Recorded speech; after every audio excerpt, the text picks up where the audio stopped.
بسم الله الرحمن الرحيم. الحمد رب العالمين، والصلاة والسلام على نبينا محمد وعلى آله وصحبه أجمعين. ولعل نتكلم عن شرح حديث يعلى بن أمية رضي الله عنه، وخرجناه في الدرس الذي سلف وبينا ذلك. وفيه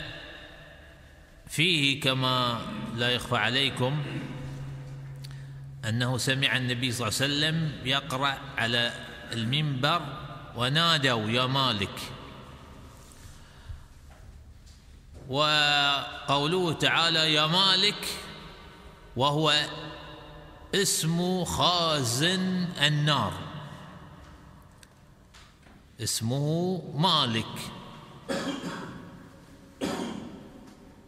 والدليل على ذلك حديث سمرة بن جندب رضي الله عنه قال: قال النبي صلى الله عليه وسلم: رأيت الليلة رجلين أتياني، قال: الذي يوقد النار مالك خازن النار، وأنا جبريل وهذا ميكائيل.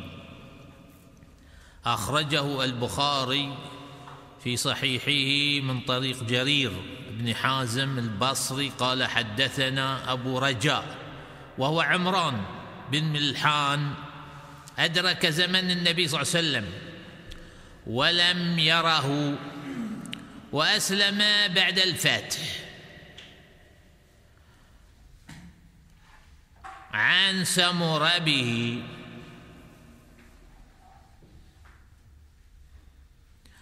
فهذا الحديث يبين صراحة أن خازن النار هو مالك، الذي يوقد النار مالك خازن النار. ولذلك لا بد على من يتكلم مثلا عن شرح الملائكة وأمور الملائكة الغيبية، فلا بد أن يضع كل ملك على ما بينه الشارع، لا يأتي بأحاديث ضعيفة وحديث مكذوبة ويقول اسم هذا الملك كذا وكذا.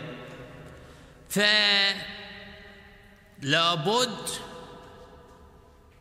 من الأمور الغيبية بأدلة، أما من القرآن أو من السنة، هذا هو الأصل. ولذلك مثلا ظهر لنا بعزرائيل وهو الذي يقبض الأرواح، وهذا من الكذب والحديث موضوع، ولا يوجد أي ملك إنه ميكائيل عزرائيل. فلذلك فهذه الأمور الغيبية، ويكون الشخص إذا تكلم بجهل وحديث ضعيفة ومعلولة ويتكلم في الأمور الغيب، هذا بيكون عليه مسؤولية وهو في خطر عظيم إذا مات. لماذا؟ لأن هذا يتكلم في الغيب، والغيب لا يعلمه إلا الله، وما علم الله سبحانه وتعالى للرسل والأنبياء أن يخبروا بالأمور الغيبية على ما شاء الله سبحانه وتعالى. فلا يضع للشخص لأي شيء في أمور الغيب إلا متثبت فعلا، وإلا يحيل إلى أهل الحديث. هذه الأمور من أمور الغيب أو لا، مثلا فاسألوا أهل الذكر إن كنتم لا تعلمون. فالله سبحانه وتعالى بين للناس الذين لا يعلمون أن يسألوا أهل الحديث. ولذلك ظهروا لنا أيضا نافخ الصور، قالوا عنه إسرافيل، كذلك يعني نفس الشيء، يعني أن الحديث ضعيف. ونافخ في الصور ملك الله أعلم به، الله أعلم به، والحديث ضعيف ولا يعلم من نافخ الصور. ليش؟ لأن هذه الأمور غيبية ما يجوز، والفقهاء يقولون هكذا، وهي من اجتهاد منهم. نحن نتبع النبي صلى الله عليه وسلم وما صح من فتاوى وأقوال الفقهاء، ليس أي شيء، ما في أحد معصوم، ولو في شيء لبينه الله سبحانه وتعالى وبينه النبي صلى الله عليه وسلم.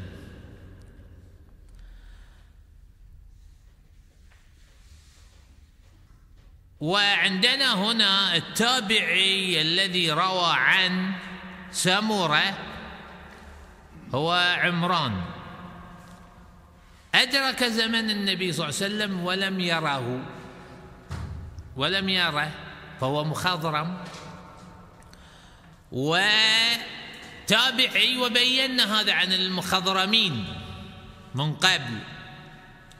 وهذا يدل، لا يلزم من المعاصرة أن التلميذ سمع من الشيخ كما يظهر من أهل التقليد في الحديث، ويقولون أن الإمام مسلم هذا مذهبه، ولا في مذهب أصلا في الحياة قديما وحديثا أن مذهب قبول المعاصرة بين التلميذ والشيخ، ولا مسلم ولا غيره أصلا.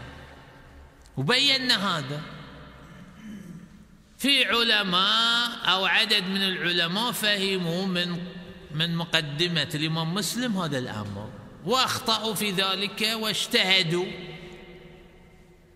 والمعاصرة ليس لها أصل في علم الحديث ولا أصول الحديث، أن إذا عاصر التلميذ الشيخ ولم يره مثلا، خاصة كما قال البعض أن سمع منه، مستحيل أصلا. وضربنا بذلك الأمثال وبينا.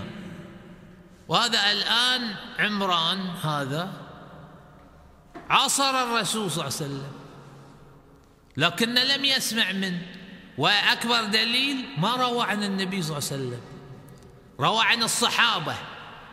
لماذا؟ لأن الصحابة رأوا النبي صلى الله عليه وسلم وسمعوا منه، سمع من النبي صلى الله عليه وسلم.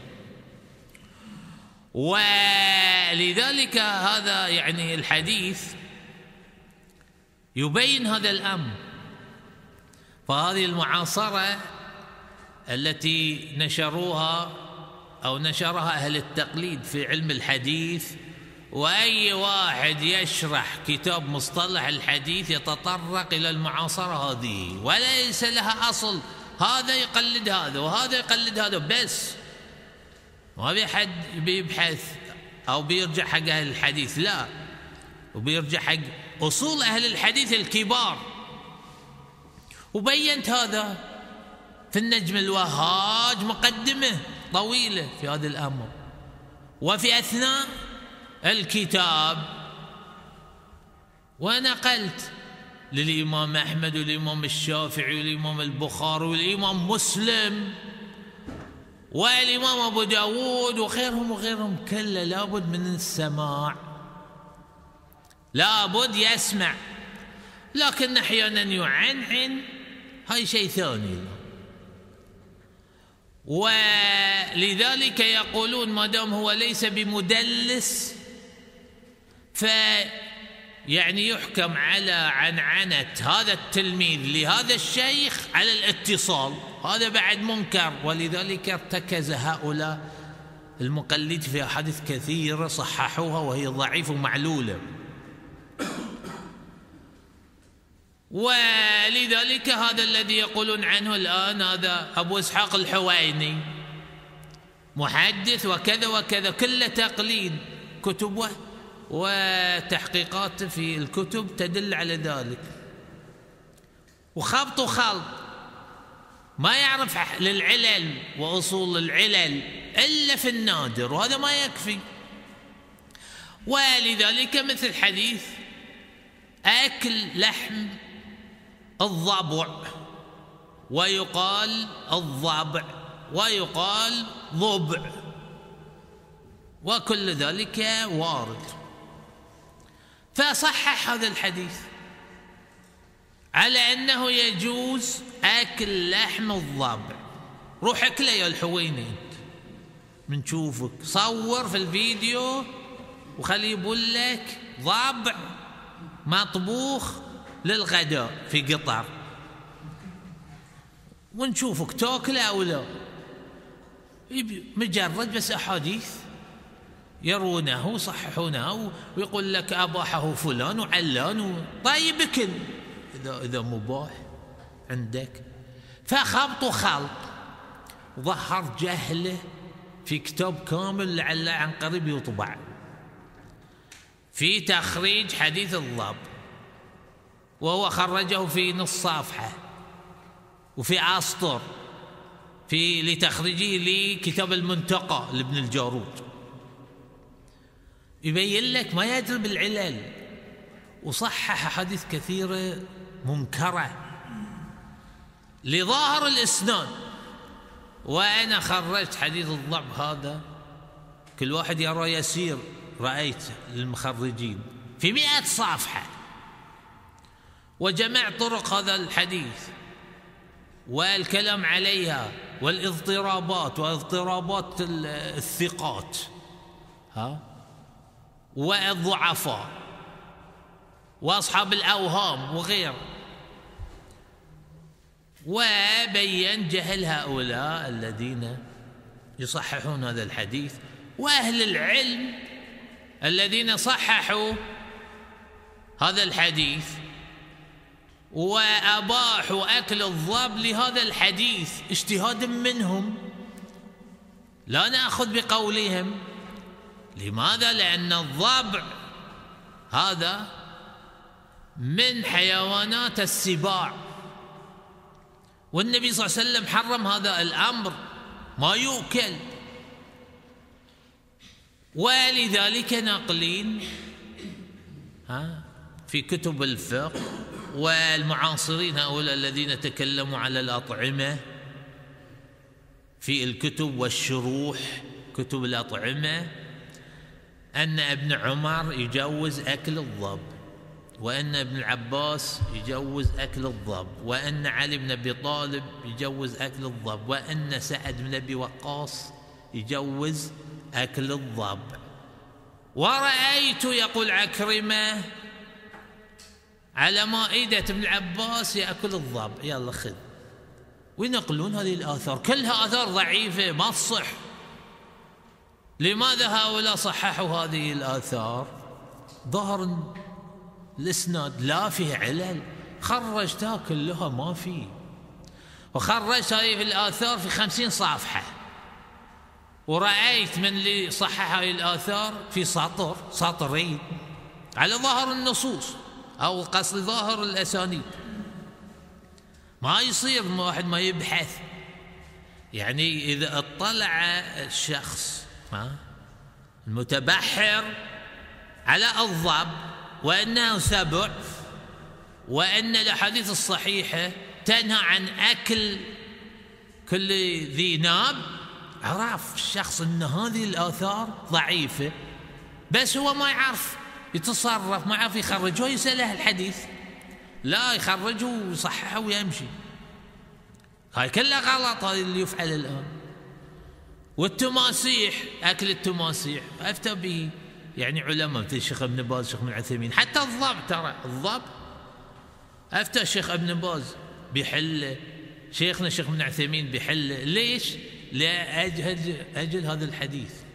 ثم أولا الحديث فيه أن النبي صلى الله عليه وسلم جعله صيدا، ولذلك أنكره بعض العلماء. لا يلزم أن يكون صيد يجوز أكله، لكن في أحاديث النبي صلى الله عليه وسلم جوز أكله، لكن كل أحاديث ضعيفة منكرة. والعجيب أن رأيت لبعض العلماء قال يستثنى أن صحيح أن هذا الضب من السباع وله ناب ويفترس، لكنه مستثنى من النهي، من العموم يخص هذا. كيف ما يصير أصلا، ما يركب المخ أصلا. أنتم تقولون أن الإسلام نظافة ويأمر على النظافة، ما يصير الإسلام يأكلكم نجاسة وقذارة، ما يصير. تقولون عن لحم الخنزير قذر وغيره، فكيف شلون يعني؟ فلذا كل اجتهادات ما لنا شغلة بها. فالأصل أن هذا الضبع لحم نجس وقذر تشمئز النفوس منه، ما يستثنى. كيف يستثنى؟ ما يصير أصلا. لابد يعرفون أن هذا شنو؟ أنه ضعيف منكر لظهر الإسناد. فأهل العلم يجتهدون وأهل الحديث ينظرون في اجتهاداتهم، إن أصابوا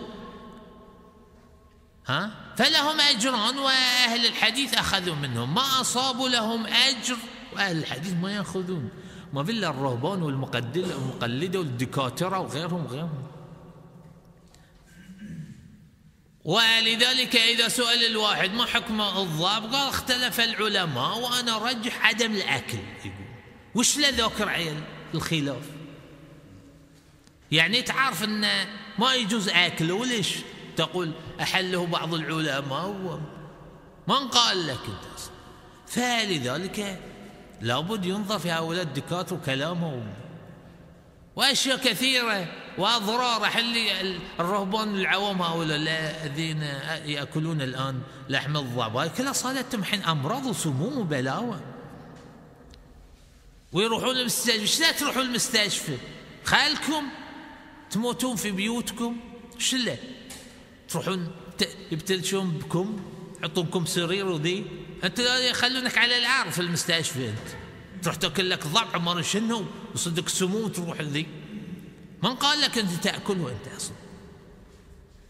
هاي يخلونا في العار والناس على سر في غرفة العيش هذه، لأن مجنون أصلا العامي هذا الراهب شنو يأكل؟ فلذلك هاي مشكلة هؤلاء. فيعني هذا أمر لابد يتفطن، ليس في أي شيء في الكتب نأخذه فتاوى أو أي حديث، لابد من التثبت في الفتاوى والأحاديث والدين والأحكام في الأصول والفروع. ليش؟ لأن المشكلة ليس مسألة هذا فرع وهذا فقه وكذا وذي، لا، مسألة المشكلة هاي بيضل ضلال مبين، وبيأخذ كذا بيأخذ كذا، وممكن بعدين يقع في التجهم والإرجاء وتعطيل الصفات، ويروح لك مع العصابات وغيره وغيره، مثل الداعشية اللي هم موجودين جهال ولا يعرفون شيء، هؤلاء يمسكون بلدان. فلذلك نعرف هذا. وفي أمر مهم، والملائكة لا تدخل في بيت فيه صورة أو صور، والنبي صلى الله عليه وسلم بين ذلك كما في حديث ابن عمر رضي الله عنهما قال: وعد النبي صلى الله عليه وسلم جبريل، يعني إنه يأتي له، وأبطأ عليه، لم يدخل بيت النبي صلى الله عليه وسلم. هاي بعد بيت النبي صلى الله عليه وسلم، مو بيت بعد عادي وكذا، وما دخل جبريل، الملائكة ما تدخل. فقال جبريل: إن لا ندخل بيتا فيه صورة ولا كلب، أخرجه البخاري في صحيحه. فلذلك الناس متساهلين الآن في البيوت في مسألة الصور، وتطورت الأمور الآن كلاب في البيوت، فلا تدخل الملائكة. وإذا دخلت، إذا الملائكة ما تدخل شنو؟ شياطين. ولذلك يقولوا بيوتنا مشاكل، بيوتنا كذا، وإحنا العوائل مشاكل وإلى آخره وكذا وكذا، بسبب أن الملائكة ما تدخل بيوتكم. وفي ناس بعد عندهم كلاب بزعمهم للحراسة، ما تدخل الملائكة. فإذا الملائكة ما تدخل بيوت هؤلاء، بتدخل الشياطين تحرش بين العوائل والأزواج والزوجات والأولاد وإلى آخره، وبلوى كما لا يخفى عليكم. والمقصد هذا الحديث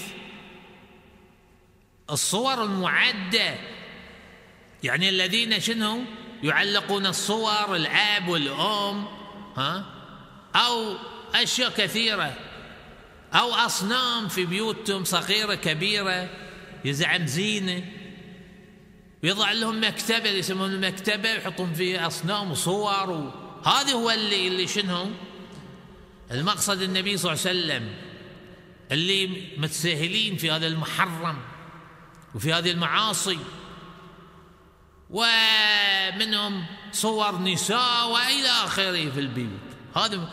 أما مثلا الواحد بيأتي من السوق، رجال أو نساء، كيس في صور، يبي ملابس يبي ما شنو، دخل البيت وذاك حطوا ثيابهم حطوا أغراضهم وذي، خذوا الكيس قطوا. مو بهذا، هذا مو داخل في هذا الحديث وهذا النهي. وأشياء مثلا الأغراض الأطعمة ما شنو، في صور ما شنو بيستخدمون ويقطونه، ليس هذا هو المعد، المعلق، وأصنام مثلا أصنام طيور، حيوانات، كذا وكذا، أشياء كثيرة يحطون الآن. وأمام الأبواب مالك الحزين حاطينه صنم مني وصنم مني، أو داخل أو كذا، شنو. فهذه المصيبة. فهذا هو الذي يؤثم ولا يدخلون الملائكة. أما في الأشياء اللي بتبين يعني بيناها، حتى بيناها من قبل. وفي أشياء تطمس بتبقى، مثلا قلنا تطمس وتبقى هكذا. وفي الرأس هاي ما يضر، هاي مبصورة. وأشياء كثيرة بيناها من قبل. المهم أن الذين يتساهلون معاندون، يحطون أصنام في البيوت ويعلقون الصور.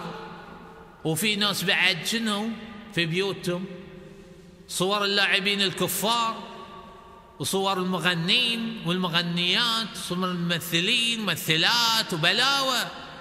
هؤلاء يعني ما تدخل ملائكة بيوتهم، تدخل الشياطين. ليش وضعوا هذا الآن للاعبين حتى كفار وأصنام وإلى آخره؟ ليش هؤلاء وضعوا؟ لأنه يبين لك أنه عصاة وأصحاب مشاكل ولا يعرفون شيء في الدين. فدخلت الشياطين. لذلك إذا دخلت الملائكة حصلت البركة للعائلة، ودلوهم على الطريق الصحيح والمستقيم، دلوهم على أهل الحديث وأهل الأثر، هؤلاء الناس الطيبة، والله سبحانه وتعالى بيهديهم، وهكذا. وبركة في الرزق وفي الأولاد وفي هذه الحياة، ولهم شنو دار الآخرة، لأن الملائكة معهم في الدنيا في هذه الحياة وفي بيوتهم، تكون معهم في قبورهم، وتكون معهم يوم القيامة، ويدخلون عليهم من كل باب في الجنة. فهكذا. أما هؤلاء مساهلين أهل الكفر في الخارج، وأهل البدع في الداخل، وأهل الفسق والفجور المعاصي المعاندين والملاحدة، هؤلاء في حياتهم مع الشياطين الإنس والجن، وفي قبورهم كذلك والعياذ بالله. وفي الآخرة نفس الشيء مع الشياطين حتى يحكم فيهم في النار. فلذلك هذه نعمة كبيرة أن تدخل الملائكة في بيوت الناس. كيف؟ طبقوا الدين في بيوتكم، لا تنتظرون تطبيق الدين وكذا، أنتم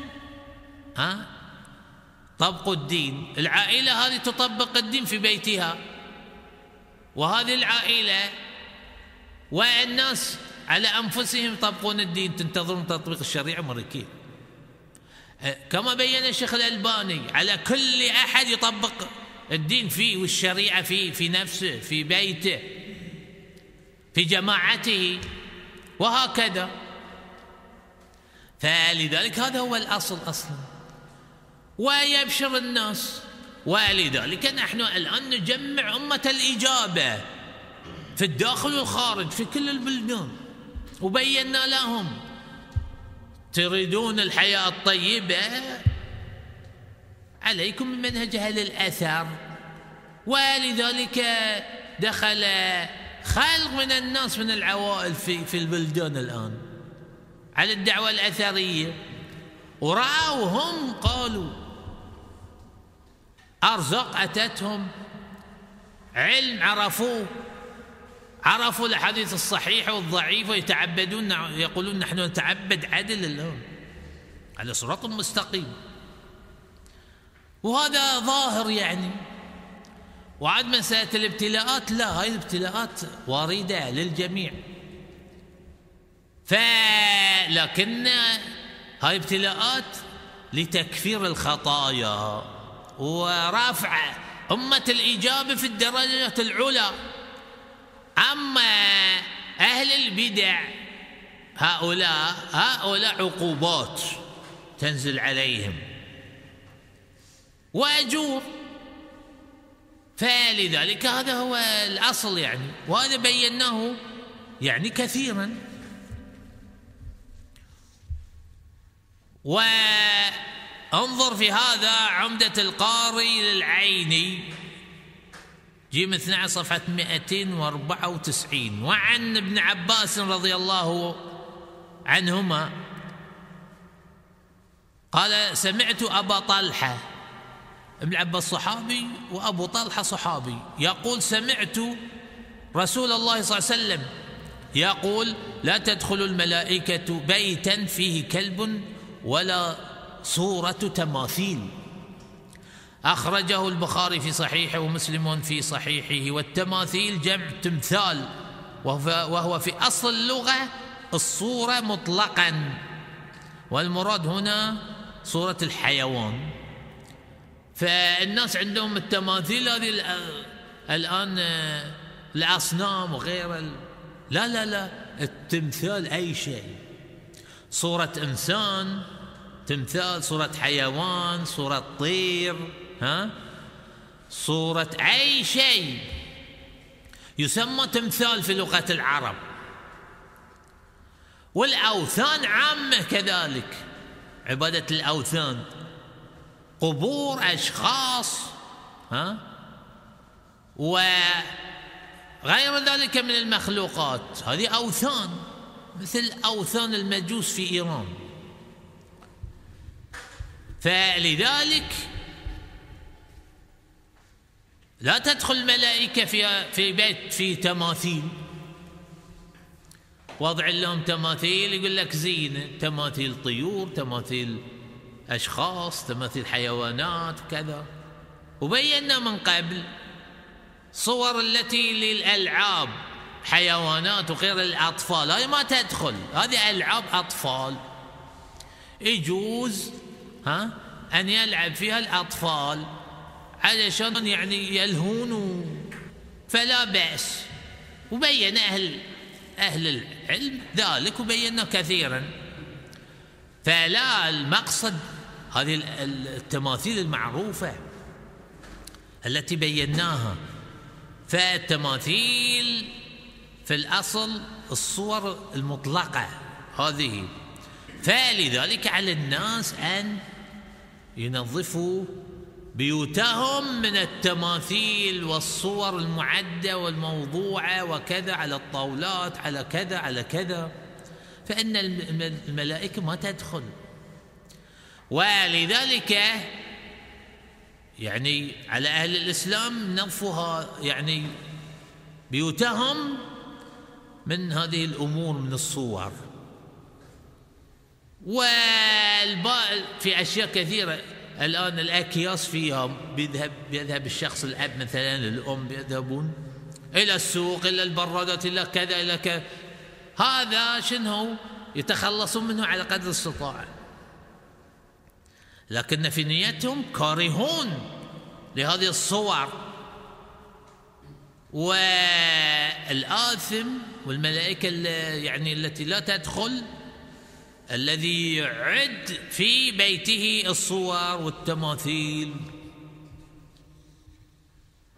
واسمعوا ماذا يقول هذا، اسمعوا،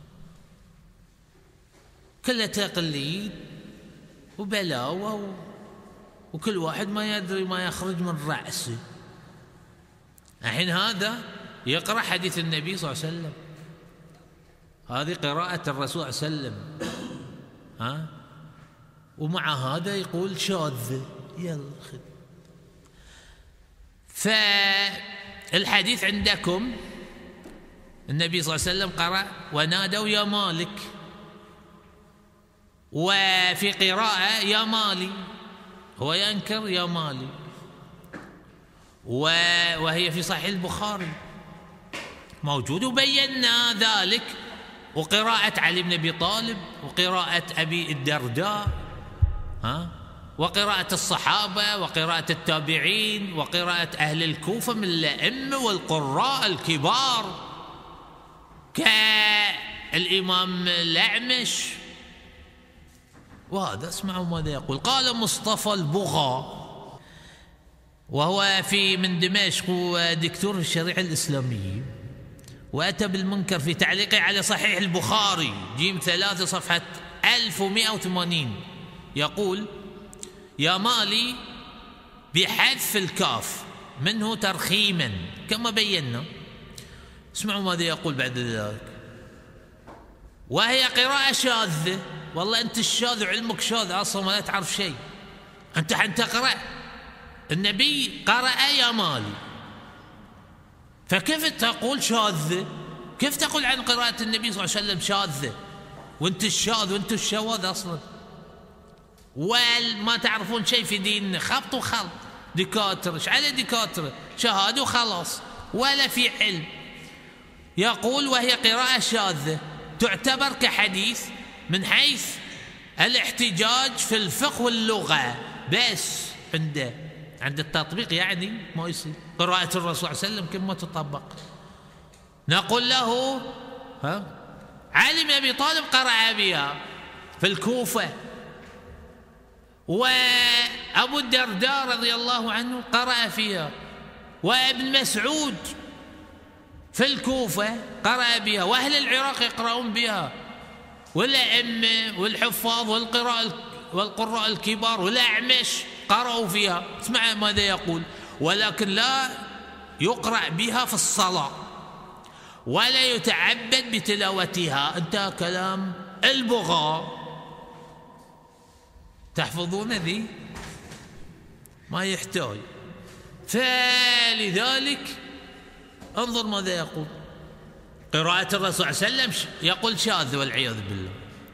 وبس نحتج بهذا الحديث كالفقه لغة، ويقول ما نقرأ بها في الصلاة عند باطل، وقولك أصلا الباطل، ويقول ولا نقرأ بها كتلاوة.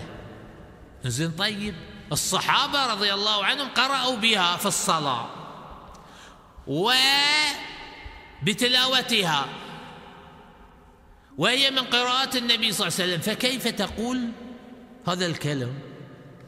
والدكاترة هؤلاء من أهل الخبط والخلط، عاد حدث ولا حرج وبينا هذا الأمر. لماذا؟ هذا يقلد أصلا، يقلد فقط.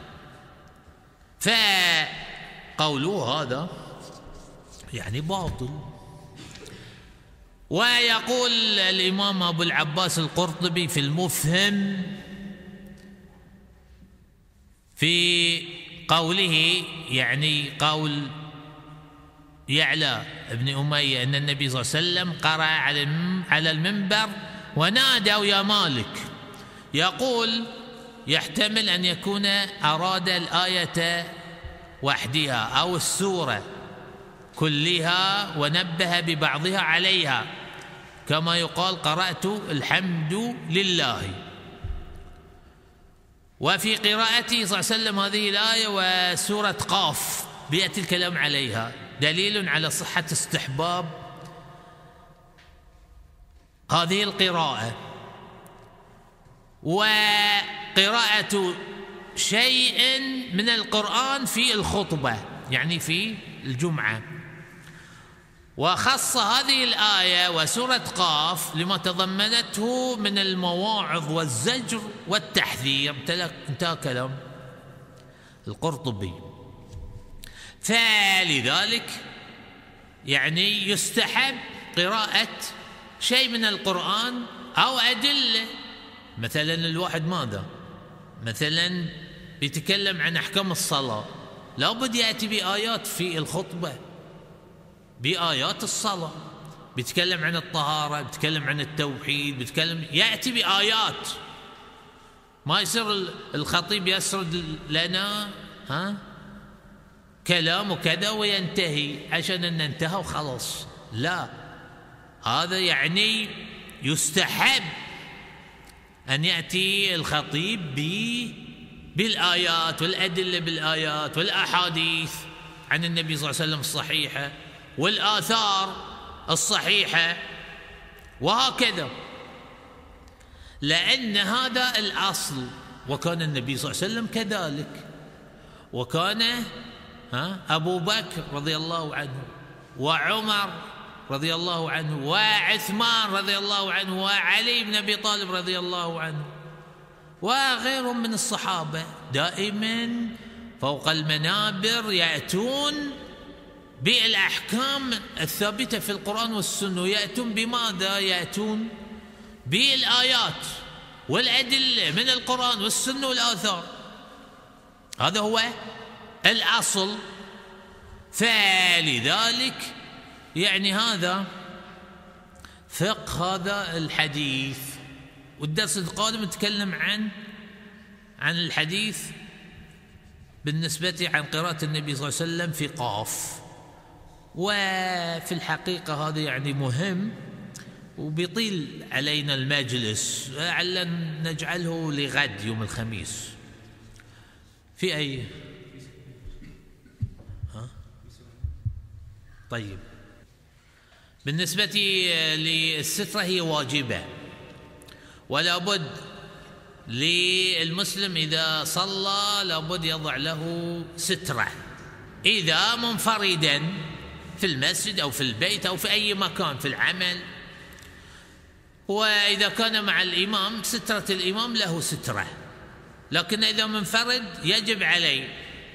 لكن لو ما وضع له سترة في الصلاة صلاته صحيحة مع الإثم، فلا تبطل الصلاة بعدم وضع سترة. لكن بعد ممكن يأتي الشيطان يبطلها على المسلم، هذا يصلي ويبطلها وهو لا يدري.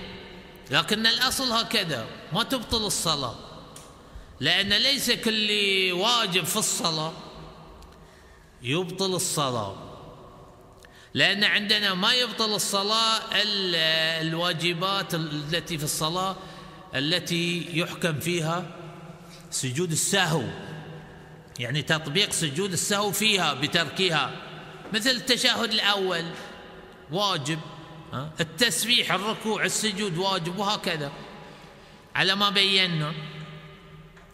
أما غير ذلك ما يبطل الصلاة.